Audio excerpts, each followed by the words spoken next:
അതിന് വേണ്ടി അത്യാവശ്യം കുറച്ച് സാധനങ്ങളൊക്കെ എടുത്ത് വെച്ചിട്ടുണ്ട്. ആദ്യം തന്നെ ഒരു പാൻ അടുപ്പിൽ വെച്ച് കൊടുക്കുക. അതിലോട്ട് കുറച്ച് 1-2 ഇൻഗ്രീഡിയൻസ് ഒന്ന് വറുത്തെടുക്കണം.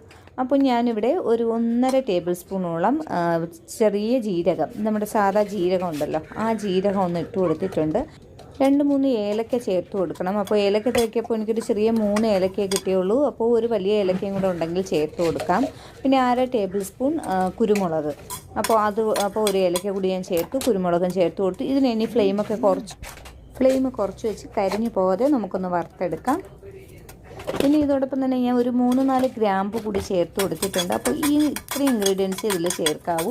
പിന്നെ ഇനി നമുക്ക് 1-2 പൊടികൾ കൂടി ചേർത്ത് കൊടുക്കാനുണ്ട്. ജീരകം ചേർത്ത് കൊടുത്ത്, നല്ല മുളക് ചേർത്ത് കൊടുത്ത്, ഗ്രാമ്പു, ഏലക്ക, ഈ 4 സാധനവും നല്ലതുപോലെ ഒന്ന് ചെറുതായിട്ട് ചൂടായി മുരിഞ്ഞ് കിട്ടിയിട്ട് ഒരു 1/4 ടേബിൾ സ്പൂൺ മഞ്ഞൾപ്പൊടി ചേർത്ത് കൊടുക്കാം. അത് കരിഞ്ഞു പോകാതെ ഞാൻ ഏറ്റവും ഇതായിട്ട് ഫ്ലെയിം കുറച്ചിട്ടാണ് ചേർത്ത് കൊടുത്തത്.